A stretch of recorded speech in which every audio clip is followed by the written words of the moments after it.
জাইমা আর ইয়াশ একসাথে টিভি দেখছে, চলো ওদের সাথে আমরাও টিভি দেখি। কর্মক্ষেত্রে একটি ভীষণ চাপের দিন কাটা, একটাই জিনিস চাইছিল, বাড়ি ফিরে একটু সে।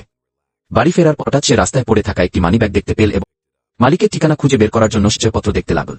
দাঁড়ানো এক ওয়েটার তাকে দেখে বলল, আশা করি এটা তুলতে গিয়ে তোমার লাভ হবে, হয়তো ভেতরে কিছু টাকা পাবে, পেলেও ওই ডাস্টবিনে ফেলে দাও, আমি কিছুই দেখিনি, যদি টাকা পাও আমরা ভাগ করে নেবগি। ওয়েটারের এমন নির্লজ্জ কথায় সে অবাক হয়ে বলল, এই ব্যাগটা ঠিক মালিকের কাছেই ফিরিয়ে দেব, এটাই সঠিক কাজ।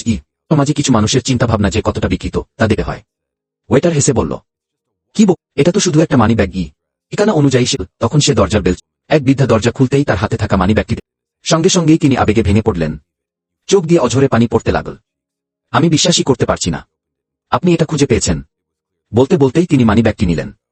তিনি মানি ব্যাগ খুলে ভেতর থেকে একটি ছবি বের করলেন। বোঝাই যাচ্ছিল ছবিটি অনেক বছর আগের। বৃদ্ধা বললেন, এটাই আমার বাবা মায়ের একমাত্র ছবি। মানিব্যাগে কোনো টাকা ছিল না, কিন্তু এই ছবির মূল্য আমার কাছে দুনিয়ার সব টাকার চেয়েও বেশি।